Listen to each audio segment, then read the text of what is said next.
La Corporación Universitaria Minuto de Dios Uniminuto les da la más cordial bienvenida a la conferencia Los impuestos colombianos y sus efectos en el emprendimiento frente a América Latina, a cargo del señor Ministro de Hacienda y Crédito Público, doctor Mauricio Cárdenas Santamaría. Ocupan la mesa principal el señor Ministro de Hacienda, doctor Mauricio Cárdenas Santamaría, el padre Harold Castilla de Vos, rector de la sede principal, la doctora Marelén Castillo Torres, rectora de Uniminuto Virtual y a Distancia, la doctora Astrid Viviana Rodríguez, vicerrectora académica de Uniminuto Virtual y Distancia, y la secretaria general de Uniminuto, la doctora Linda Guarín. Agradecemos de manera especial al señor Ministro de Hacienda por aceptar la invitación para compartir con la comunidad educativa de Uniminuto este tema de interés nacional. Invito en este momento al padre Harold Castilla, rector de la sede principal, para que dé apertura a este evento.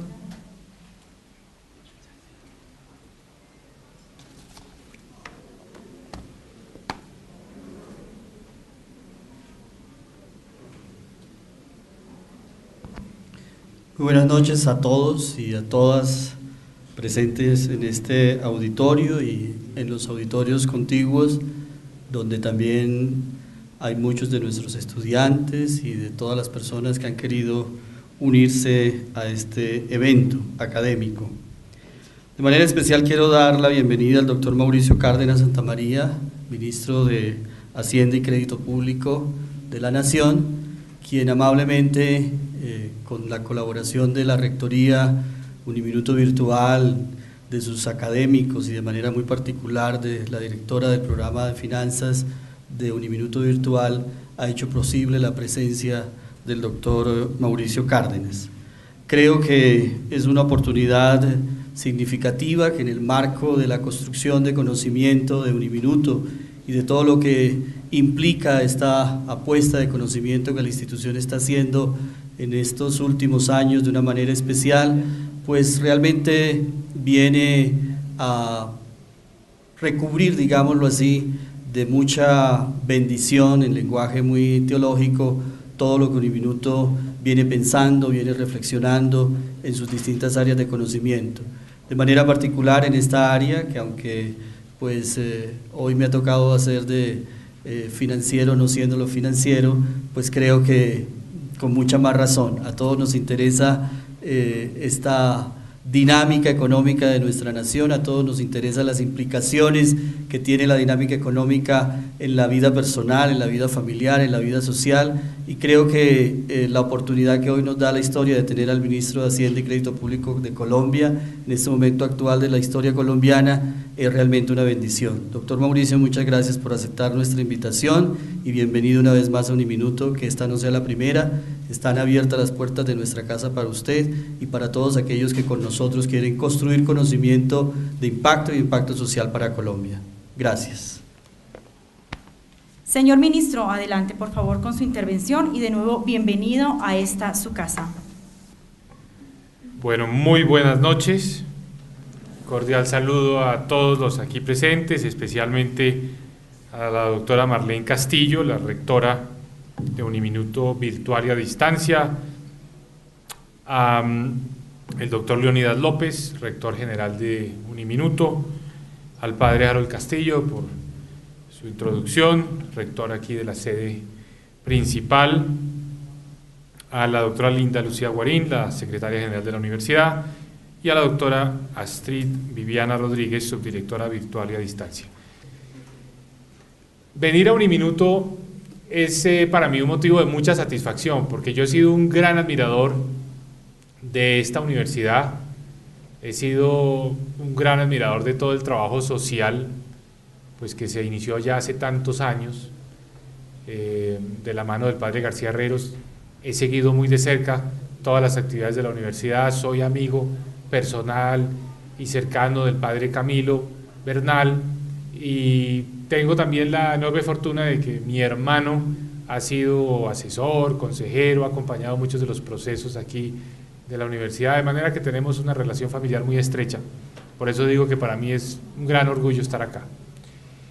y estar acá ahora en la condición de ministro de Hacienda, aunque yo realmente en los escenarios universitarios pues me siento en casa, porque como aquí estaba muy amablemente recordando la hoja de vida, pues yo la verdad he pasado mucho tiempo en la universidad, he sido profesor muchos años y me hace muchísima falta la universidad, porque yo siempre he dicho que ese contacto con los estudiantes, con el que yo normalmente comenzaba el día laboral, clases de 7 de la mañana, pues me llenaba como de energía y de estímulo, y eso, digamos, se le vuelve a uno como una parte importantísima de la vida. Entonces extraño muchísimo la presencia en las salas universitarias y el contacto con los estudiantes, y me agrada mucho poder estar acá.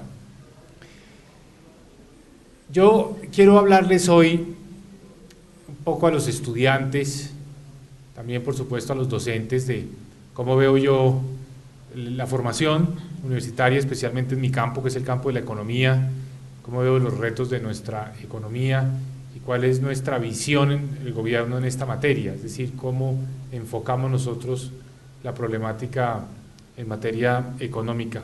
Aquí veo que hay una pancarta de un libro que yo escribí, que le dediqué mucho tiempo, muchas horas, pero que ha sido una fuente muy grande para mí de satisfacciones. Hace como 3 semanas, un sábado por la mañana, fui a comprar unas frutas al Surtifruber de la 85 y se me acercó una de las señoras que atiende ahí en el segundo piso y entonces me dijo: ¿usted es Mauricio Cárdenas? Y le dije: sí, yo soy Mauricio Cárdenas. Yo pensé que me iba a decir: ¿usted es el ministro de Hacienda? Y yo le iba a decir: sí, yo soy ministro de Hacienda. No, no me dijo eso. Me dijo: tengo 2 hijos y los 2 han estudiado con su libro y a los 2 les ha encantado su libro. El uno estudia finanzas, el otro estudió contabilidad, y el uno le heredó el libro al otro y lo tienen todo subrayado. Le dije: qué bueno, porque eso demuestra que lo leyeron con cuidado.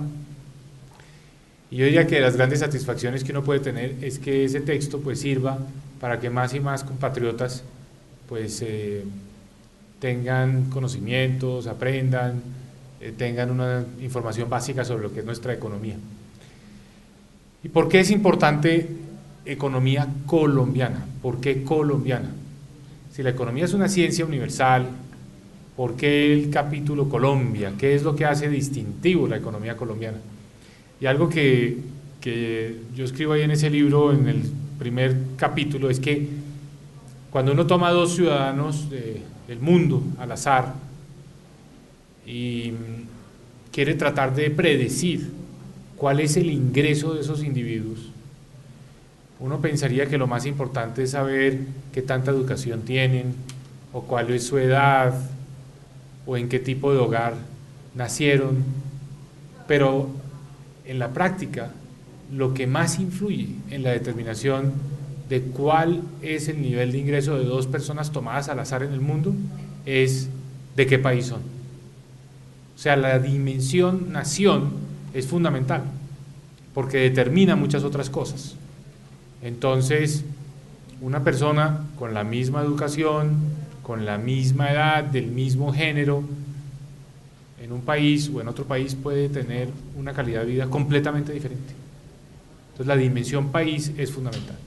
Entonces por eso tenemos que entender nuestro país, nuestra economía, cuáles son, digamos, sus principales características.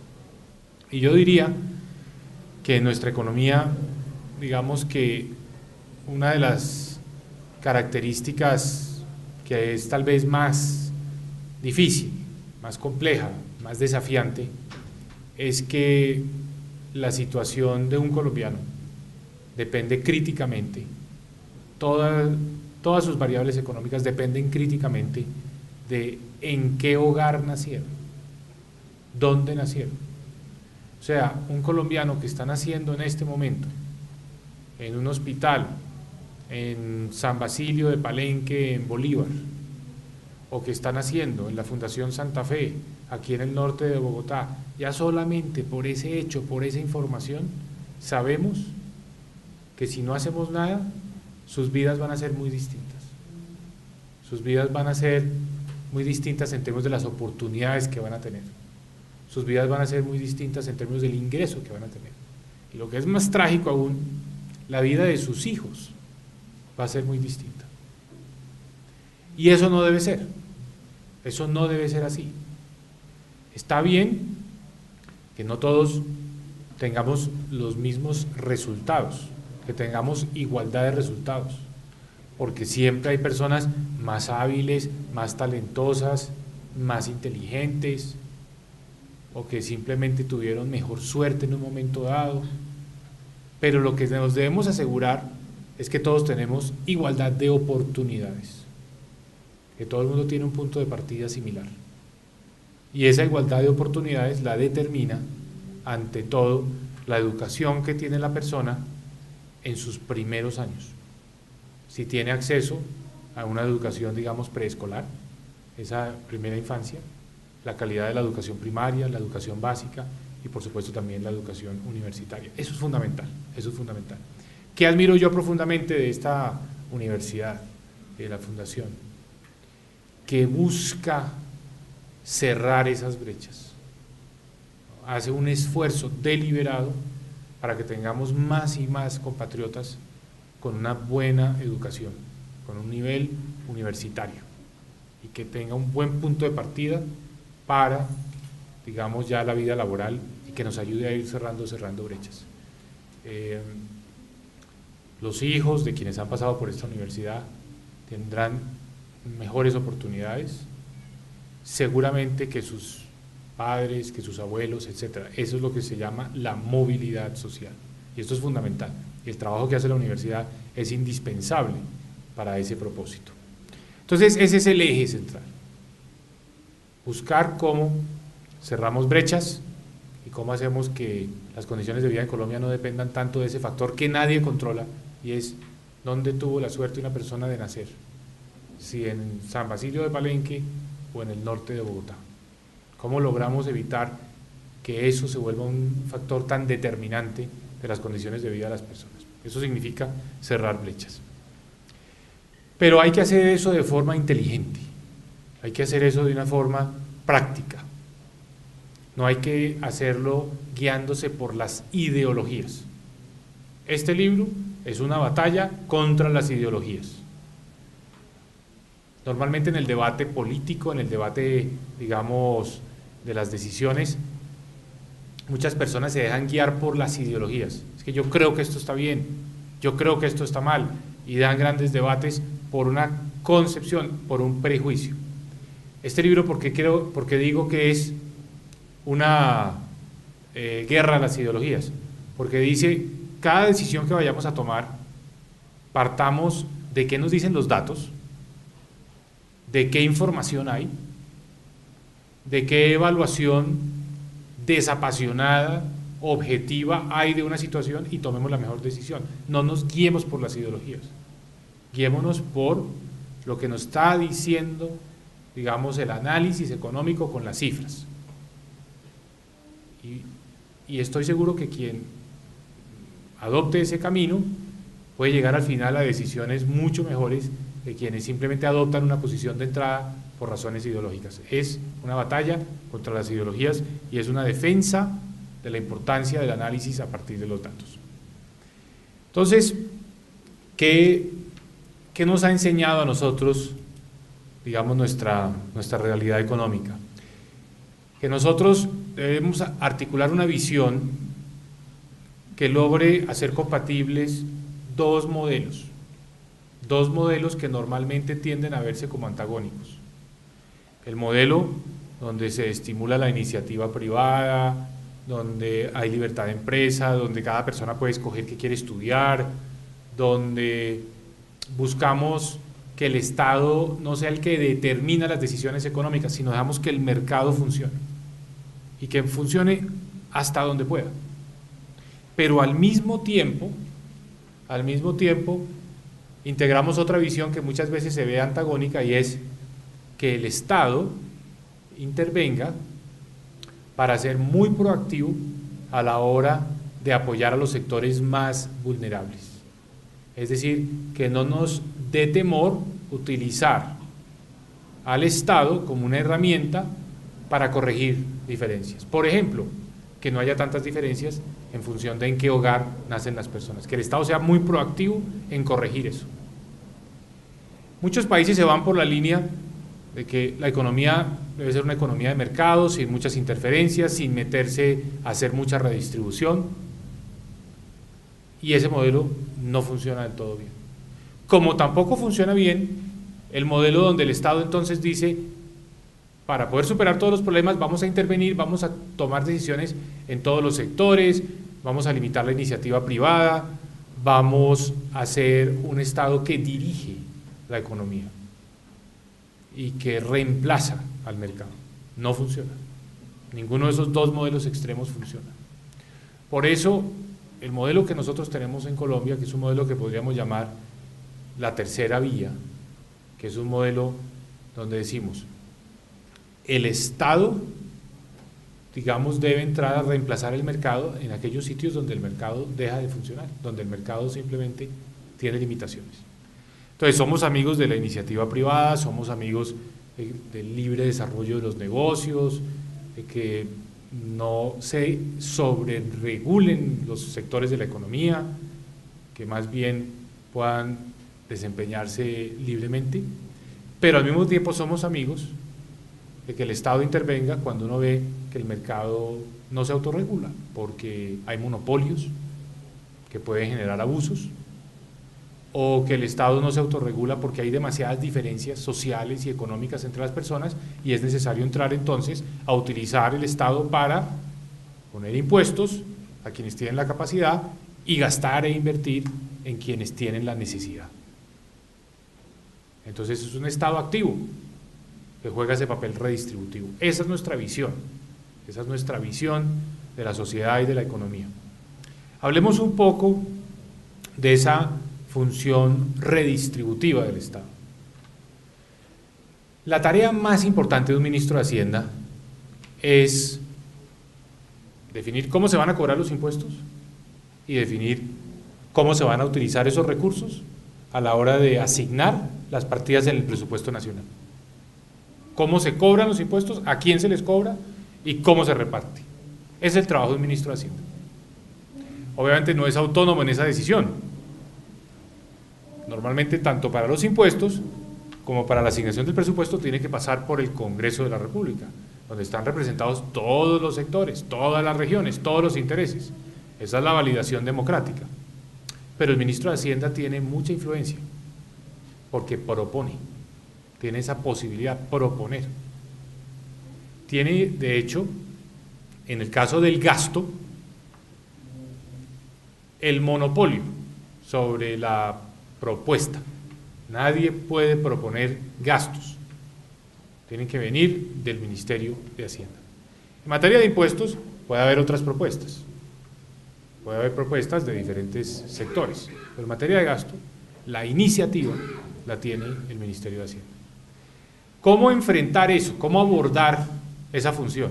Cobrar impuestos y asignar el presupuesto. Al final son decisiones muy complejas y todos los días hay una decisión que de alguna manera afecta o lo uno o lo otro, o afecta los impuestos o afecta el gasto. Entonces uno se tiene que guiar por principios muy simples. No puede recurrir todos los días, a toda hora, porque el tiempo no da, a modelos muy desarrollados, a grandes elucubraciones. Tiene que irse a principios muy sencillos. Y el principio más simple que yo he adoptado es, a la hora de asignar recursos en el presupuesto, siempre pensar quién se va a beneficiar. Y como hay muchas necesidades y hay muchas aspiraciones, uno tiene que escoger, siempre tomar la decisión de asignarle los recursos a quien más necesidades tenga, al sector más vulnerable. O sea, buscar que el gasto tenga el mayor impacto redistributivo posible.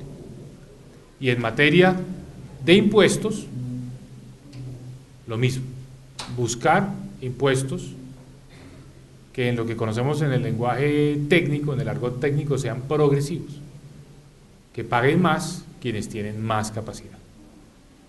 Con eso, digamos, con esos criterios se toman esas decisiones. Progresividad en los impuestos y progresividad en el gasto. Eso es lo que tratamos de hacer. Ejemplos. En diciembre del año pasado el Congreso aprobó una reforma tributaria que nosotros propusimos. ¿Qué hicimos en esa reforma tributaria? Dijimos, los colombianos que ganan más de 10 millones de pesos al mes, que son muy pocos, menos del 1% de la población, deben pagar más impuestos. Y les subimos los impuestos a los colombianos de más de 10 millones de pesos.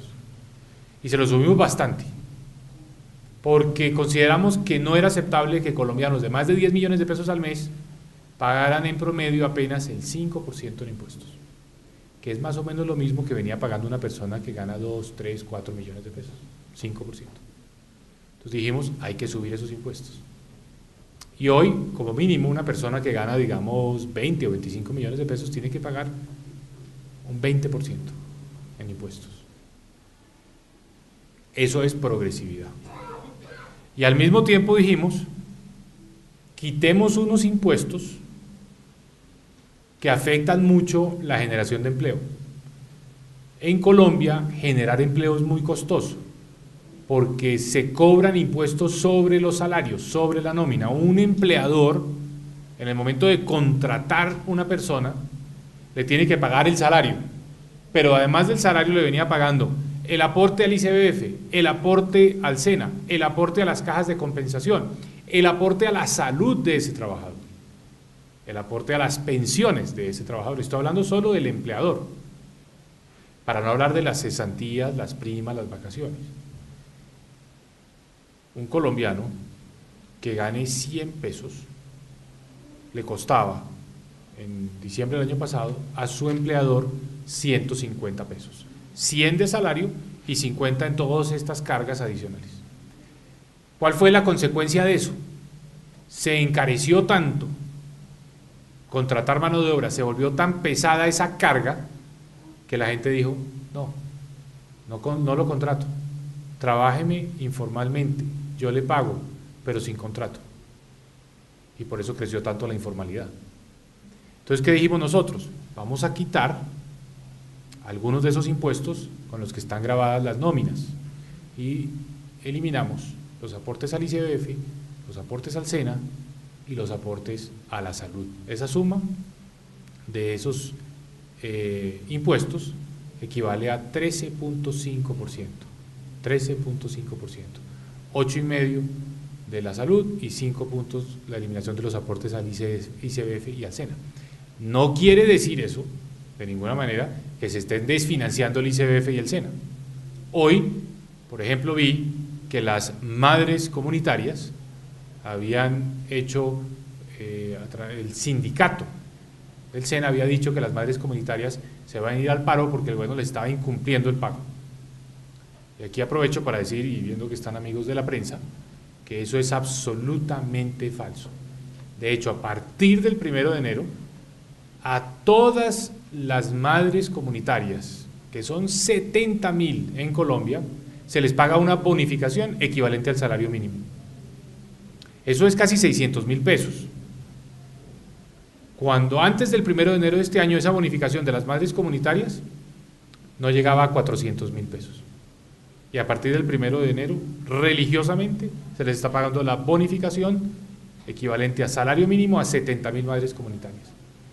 Y las madres sustitutas, que hay 7,000 en Colombia, las madres sustitutas son las madres en aquellos hogares que reciben niños abandonados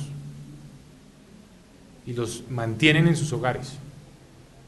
Las madres comunitarias, de las madres sustitutas, a partir del 1 de julio, también están recibiendo la bonificación equivalente a un salario mínimo, cuando antiguamente era no más de 400,000 pesos.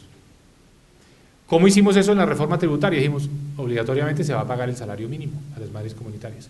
¿De dónde están saliendo los recursos que antiguamente, digamos, recibía el ICBF y el SENA a partir de las nóminas, de los impuestos a la nómina? Ahora creamos un nuevo impuesto que se llama el CREE.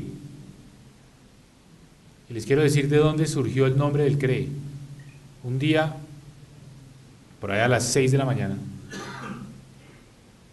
Yo dije, este nuevo impuesto que va a financiar el ICBF, el SENA y la salud, le tenemos que poner un nombre en el que la gente crea, porque va a haber muchos incrédulos, va a haber mucha gente que va a decir, van a acabar con el ICBF y con el SENA.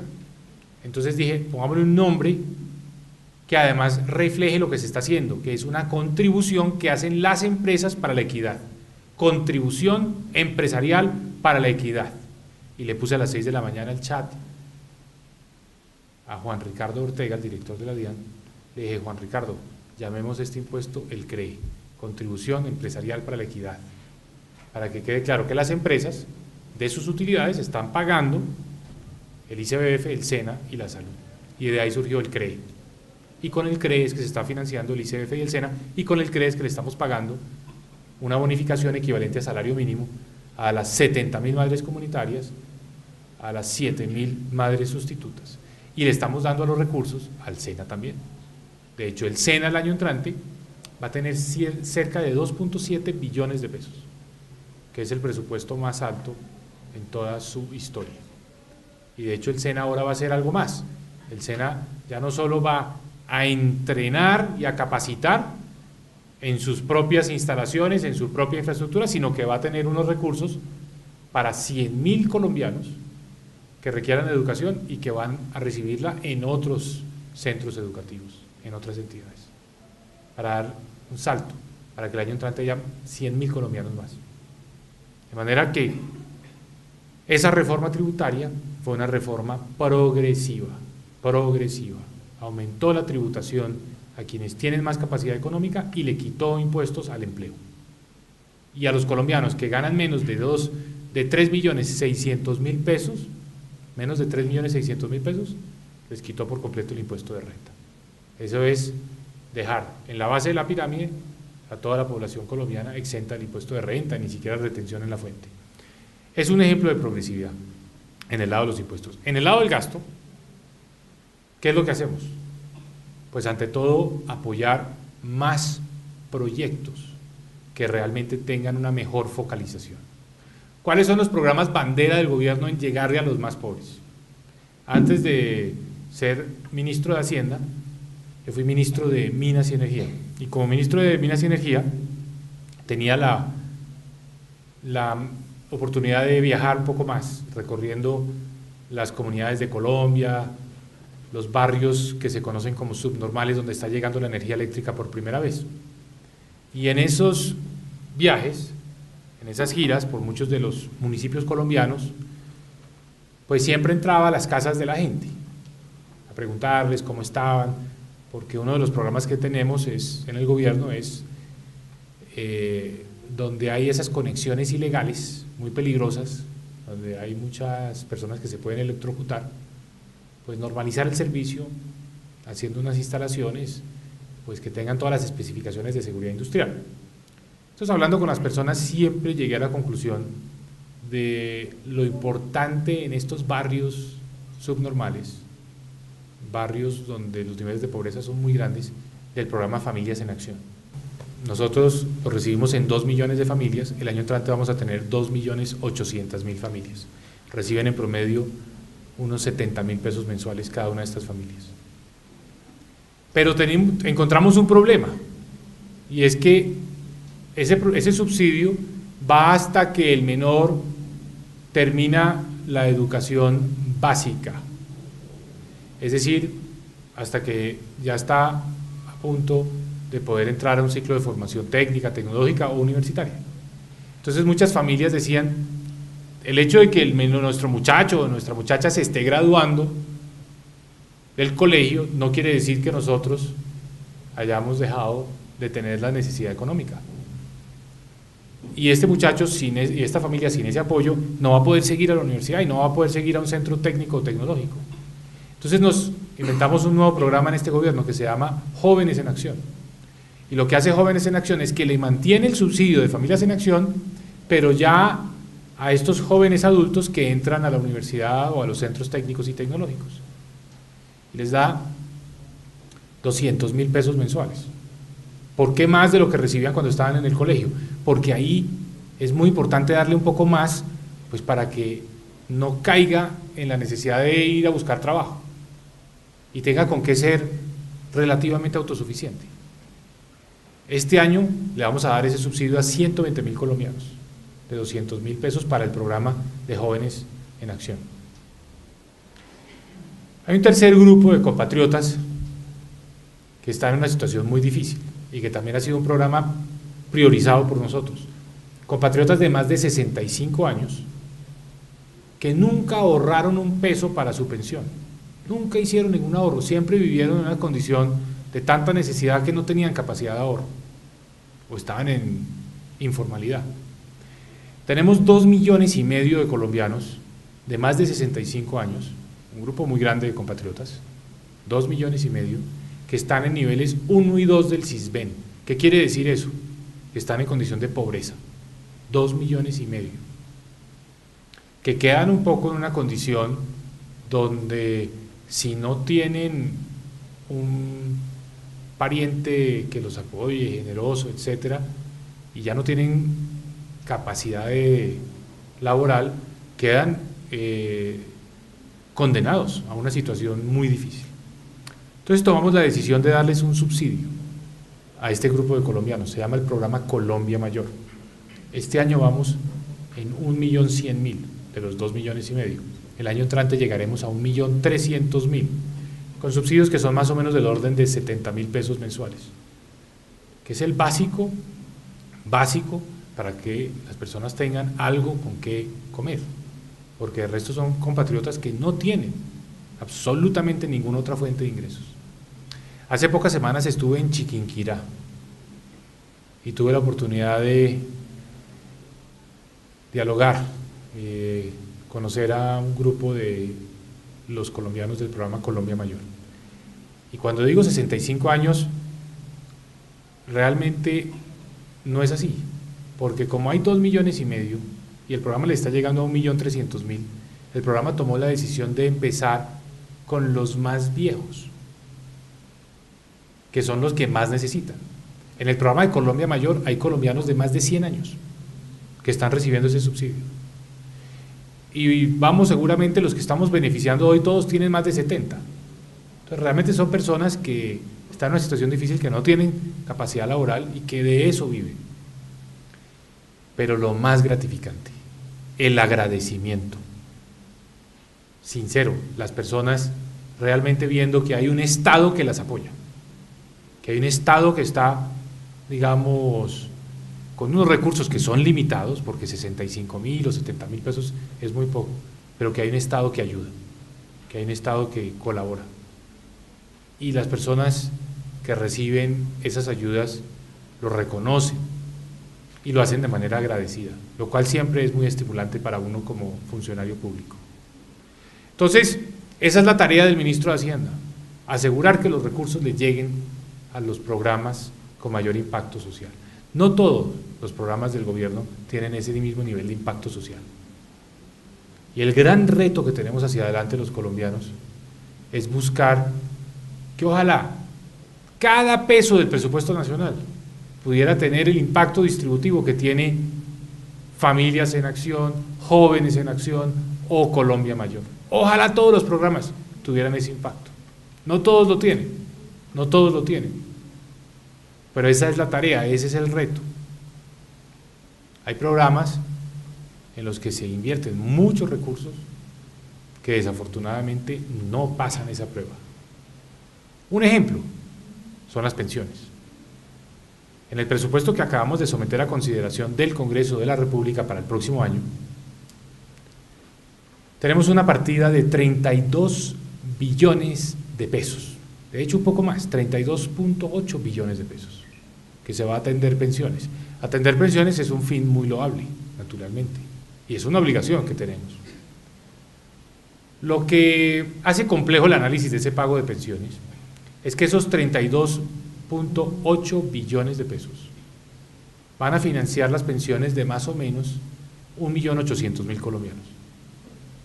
Eso quiere decir que ese grupo de colombianos que recibe una pensión del Estado colombiano está recibiendo mensualmente cerca de 2 millones de pesos. Y lo más grave es que los colombianos que están recibiendo esa pensión de 2 millones de pesos realmente a lo largo de sus vidas laborales aportaron muy poco.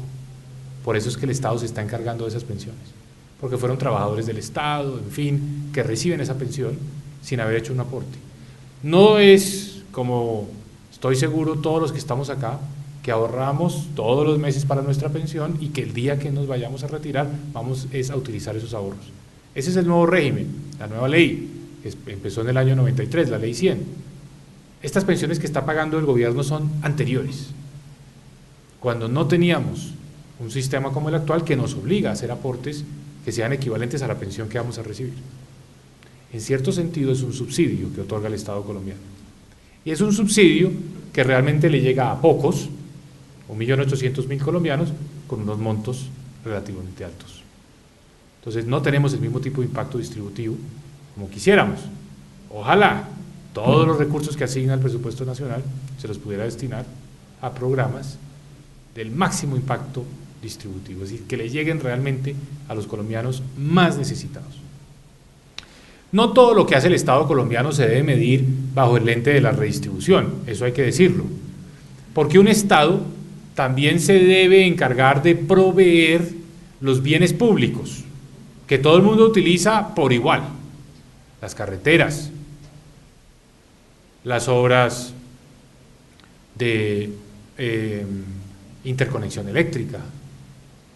Esos bienes públicos, esa infraestructura, es una obligación del Estado. Este gobierno está convencido de que el cuello de botella que más afecta el crecimiento de nuestra economía a nivel macroeconómico es la falta de buenas carreteras. Nosotros somos un país que por razones históricas se desarrolló lejos de las costas.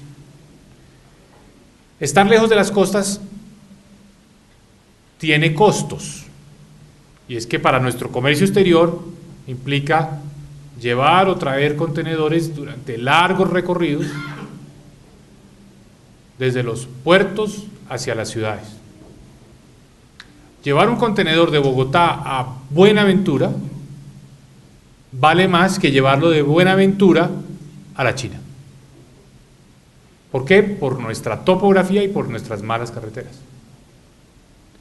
Hoy vemos los costos de estar lejos de nuestros océanos y tenemos que hacer unas grandes inversiones para compensar esa situación. Históricamente, y esto vale la pena advertirlo, la razón por la que nuestras ciudades se ubicaron en el interior y la mayor parte de la población colombiana creció y vive lejos de las costas es que lo que buscaban quienes nos colonizaron y quienes finalmente se asentaron en nuestro país, pues también eran climas más sanos. Entonces la razón por la que se ubicaron las ciudades a mayor altura, pues tiene mucho que ver con que aquí había menos enfermedades, había mejores suelos y podían, digamos, las personas vivir en mejores condiciones desde el punto de vista económico. Pero ya hoy, el estar lejos de las costas no trae tantos beneficios, sino más bien trae los costos asociados a la falta de competitividad. Pues este gobierno ha tomado la decisión de dar el salto más importante en toda la historia de Colombia en materia de construcción de infraestructura de transporte. Acabamos de lanzar un programa que se llama las concesiones viales de cuarta generación, porque ensayamos con las primeras, las segundas y las de tercera generación, y no nos dieron buenos resultados. Esas concesiones de primera, segunda y tercera generación acabaron en que el gobierno puso la plata y muchos proyectos no se hicieron. Y esas concesiones terminaron en pleitos. El número de pleitos por concesión es alarmante. Para quienes les interese la historia de esas primeras 3 generaciones de concesiones, les recomiendo el documento COMPES, el Consejo Nacional de Política Económica y Social, que se acaba de aprobar la semana pasada, donde se hace una radiografía del sector.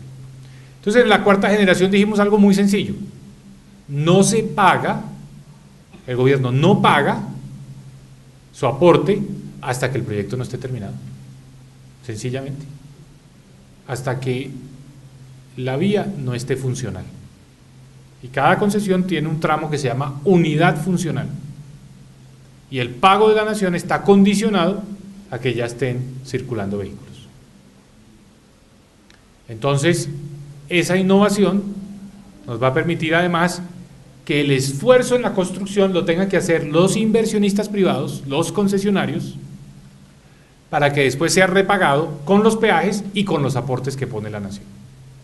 Lanzamos ese programa que tiene un costo de inversiones de 47 billones de pesos. Proyectos muy importantes por todo el país, pero ya que estamos aquí en Bogotá, les cuento los que están más cerca a nosotros. Una vía que va a salir de La Calera a Cáqueza, por el lado oriental de Bogotá, digamos Cáqueza, Choachí, La Calera, Choachí, Cáqueza, que va a ser otra entrada a Bogotá desde los llanos, para el tráfico que vaya hacia el norte, no tenga que pasar por toda la ciudad, porque hoy entra, como ustedes saben, por la avenida Boyacá. Otra vía, sobre la margen derecha del río Magdalena, en el departamento de Cundinamarca, no hay vía, digamos de Girardot a Honda y a Puerto Salgar. Vamos a tener una vía ahí. ¿De qué va a servir? Que todas las personas que vengan del sur del Tolima, del Huila, del Caquetá, del Putumayo, que vayan hacia la costa, simplemente van a utilizar esa vía de Girardot hasta Puerto Salgar. En fin, hay muchas vías que nos van a cambiar, digamos, el mapa de carreteras de nuestro país. Y eso lo estamos haciendo en este gobierno. Y es fundamental para la competitividad. Entonces el Estado también tiene que invertir una parte de su presupuesto en estos bienes públicos, no con un criterio de distribución, sino con un criterio de eficiencia. Y también hay que decirlo, hacemos grandes inversiones en seguridad y defensa. Es el sector que más recursos recibe para darnos la protección a todos los colombianos y para poder seguir ganando y librando esa guerra contra las organizaciones terroristas. Esto es fundamental para el desarrollo, para el bienestar, para la generación de empleo en Colombia. Tenemos una apuesta y es la paz. Pero como lo ha dicho tantas veces el señor presidente, se está negociando la paz en La Habana y se está librando la guerra en Colombia. Seguimos combatiendo como si no hubiera proceso de paz y las conversaciones se dan como si en Colombia no estuviéramos librando la guerra. Tenemos esto separado. Tenemos que seguir combatiendo con toda la fuerza y con toda la firmeza. Ojalá las conversaciones terminen exitosamente y podamos llegar a un fin de ese conflicto de 50 años. Ojalá. ¿Qué es lo que va a hacer que Colombia en el futuro pueda crecer más? Hoy nuestra economía, en condiciones normales, debe crecer y puede crecer a una tasa más o menos del 4.6% por año. Es una tasa alta, es una tasa buena, es una tasa mucho mejor que la de la gran mayoría de países. Pero para resolver todos nuestros problemas económicos y sociales y poder atender, por ejemplo, no al 1.300.000 colombianos de más de 65 años en indigencia, sino a la totalidad que está en indigencia 2,5 millones,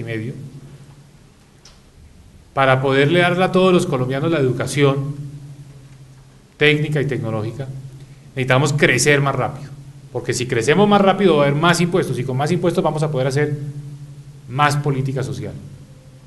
Entonces debemos pensar cómo vamos a crecer más rápido. Y las dos apuestas que estamos haciendo en el gobierno son, en primer lugar, la infraestructura. Yo les decía, crecemos hoy al 4.6 en condiciones normales. Con la infraestructura de la cuarta generación vamos a crecer 0,8% más por año a perpetuidad. O sea, pasaríamos del 4.6 al 5.4. Y la paz nos va a dar por lo menos un punto, si lo logramos. Pasaríamos del 5.4 al 6.4. Un país que crece sostenidamente al 6.4 es un país que puede resolver sus problemas sociales mucho más rápido. Mucho más rápido. Entonces, las dos apuestas grandes que tenemos en materia de crecimiento son la infraestructura, que ya arrancó ese programa de cuarta generación, 47 billones de pesos, y la posibilidad de paz. Nosotros somos un gobierno que busca algo que está, digamos, muy reiteradamente planteado en el libro, la introducción a la economía colombiana, un desarrollo balanceado. Uno tiene que trabajar en varios frentes al tiempo, el de la seguridad y el de la infraestructura, la redistribución, todo esto al tiempo. No puede pensar que todo es seguridad, o todo es infraestructura, o todo es redistribución. Tiene que trabajar armónicamente en esos frentes. Y eso es lo que está haciendo el gobierno, con mucho pragmatismo, y buscando siempre acertar, tomar las decisiones que más beneficien a todos los colombianos y no solo a unos. Que las decisiones sean decisiones en las cuales todos los colombianos puedan sentirse satisfechos. Yo estoy seguro que ese es el camino correcto, estoy convencido de eso. No funciona ni el modelo neoliberal extremo, ni el modelo intervencionista. Vemos, por ejemplo, lo que pasa en nuestros vecinos. Cuando se sobrecarga la intervención, se asfixia la economía. Y eso no permite prosperar, no permite crecer. Pero también cuando se dejan los mercados, como ocurrió en los Estados Unidos antes de la gran crisis del año 2008, que no se reguló suficientemente el sector financiero, pueden venir excesos, pueden venir, digamos, se gestan las condiciones para unas profundas distorsiones. Entonces necesitamos un modelo armónico intermedio, y eso es lo que estamos haciendo. De manera que esa es la filosofía, esa es la visión, insisto, con objetividad, con pragmatismo, sin dejarse llevar ante todo por las pasiones, por las ideologías. Y este mensaje sí que es importante en una época preelectoral, donde todo tiende a verse blanco-negro, donde todo tiende a ideologizarse,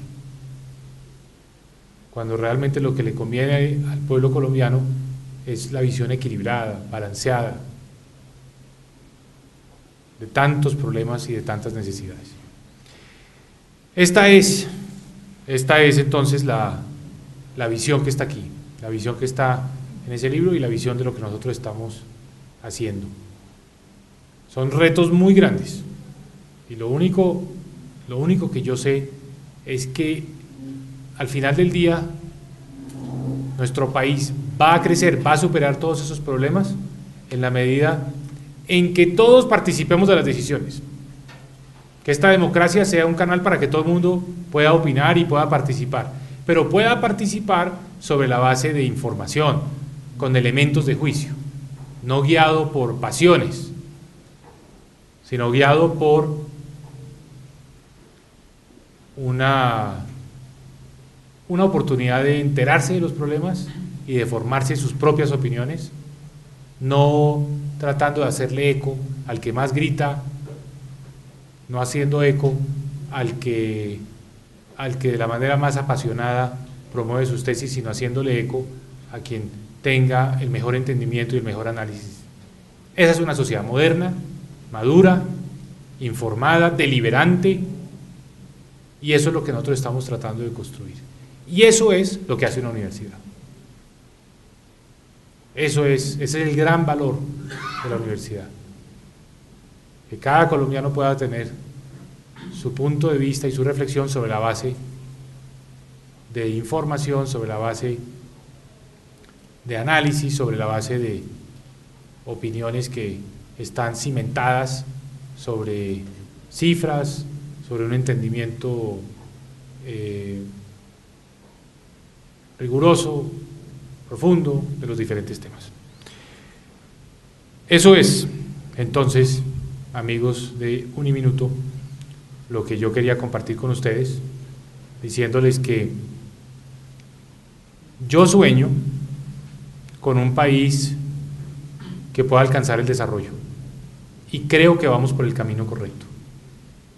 Creo que Colombia, si sigue como va, con las prioridades bien puestas, con una sociedad, digamos, cada día más educada, con más oportunidades, va a llegar al desarrollo. Nos vamos a encumbrar ahí. Ya nos lo están diciendo de afuera, vamos bien, nos admiran mucho. Acabo de estar este fin de semana, el viernes y el sábado, en Chile.